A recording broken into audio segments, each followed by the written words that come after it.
Greetings, my friends. Happy Labor Day to all of you. So, friends, it has been confirmed new bonus money will be going out to many Americans, and bonus relief checks worth up to $1,000 are set to go out starting in just a few weeks. States have also agreed to move forward with stimulus plans that will provide residents with fourth stimulus payments. Friends, this is the latest stimulus news, so please make sure you watch until the end of this video. And to say thank you for watching every day, I'm giving away 4 $75 Walmart gift cards every week. Please make sure you click and like several of my videos and then comment below the keyword of each video that you watch. The more videos that you watch and then leave a comment on, the greater your chances of winning the giveaways. And at the end of this video, I will be announcing today's winner, so please stay tuned. And if you look even now at the Penn-Wharton model, which some Democrats have kind of held out as the gold standard in the past, has suggested that it wouldn't have any positive impact on inflation in the long run. In fact, would increase it in the near term. And you look at what the Joint Economic Committee said in their analysis, which is that lower income Americans, in other words, those under $100,000 a year, would bear a significant burden as a result of these tax hikes being imposed or being proposed by the Democrats. In fact, next year, 2023 alone, people under that income category would end up paying an additional $17 billion as a result of the tax hikes that are being proposed by the Democrats. So this is just yet another example of an administration and leadership here in Congress that is totally out of touch with what the American people care about. And the American people have figured this out, and they understand that there is nothing to be gained for them by raising taxes on oil and gas production in this country. All that's going to do is increase their energy costs. You look at electricity costs, you look at gasoline costs, you look at food costs. None of that is going to be addressed or dealt with by big fat tax increases on companies in this country that create jobs, because we all know that's going to get passed on.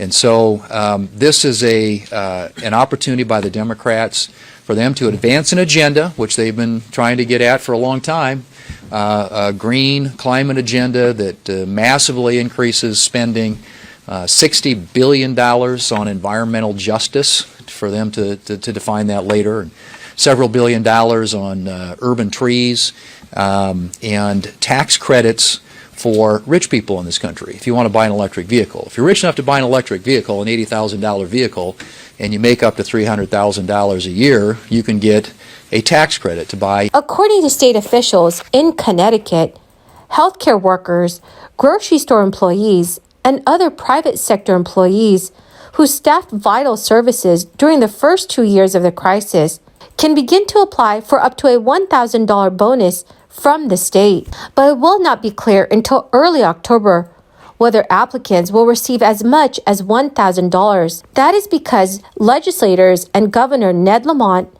allocated just $30 million for the program, and labor advocates predict that will be too little to cover all qualified workers adequately. Comptroller Natalie Braswell told reporters, Connecticut's essential workers have gone above and beyond during the crisis to keep our state safe and running. This new premium pay program is another way for us to return the favor. For these funds to truly be meaningful, every essential worker needs to know they are available. So to be eligible, an applicant must have worked between March 10, 2020 and May 7, 2022 in one of the occupations that the state has listed. Some of the frontline workers in these categories include healthcare personnel, food and agriculture workers, manufacturing workers, grocery store staff, public transit workers, teachers, and child care personnel. Eligible applicants must earn less than $150,000 per year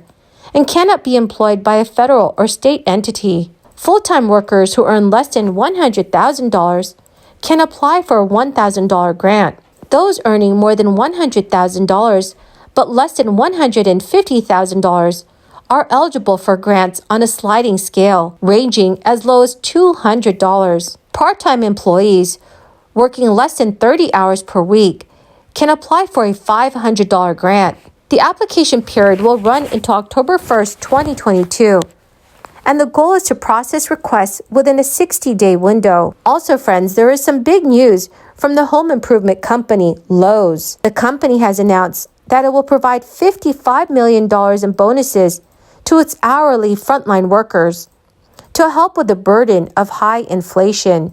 In an official statement, Lowe's CEO Martin Ellison announced, in recognition of some of the cost pressures they are facing due to high inflation, we are providing an incremental $55 million in bonuses to our hourly frontline associates this quarter.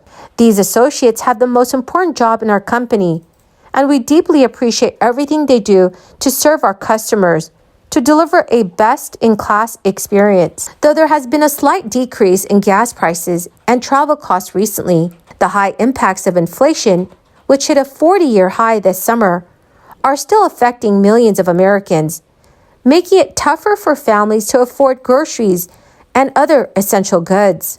Microsoft, ExxonMobil, Walmart, USAA, and others have also offered big bonuses, pay raises, and even gift cards through their employees to help offset rising costs. But according to a study from the Brookings Institution earlier this year, many of the nation's leading employers are still not paying their workers a living wage. The company's website states that Lowe's employs approximately 300,000 associates, but it has not specified how much money each worker would receive and over what time period. According to experts, initiatives to boost wages and implement bonuses like this one are usually done in an effort to retain employees, while the bonus money will offer temporary help to Lowe's workers.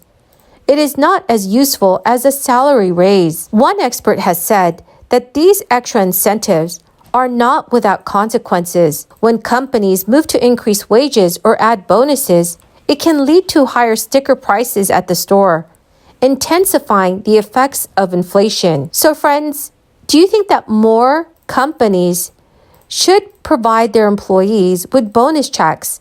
Please let me know your thoughts in the comment section below. Well, my great and amazing friends, that is the end of my daily stimulus update video. Thank you so much, friends, for joining me here every single day. I greatly appreciate all of you.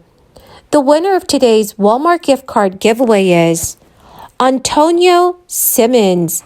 Congratulations, dear friend. To claim your gift card, please check your notifications page and send me an email, or you can also send me a message on my Facebook page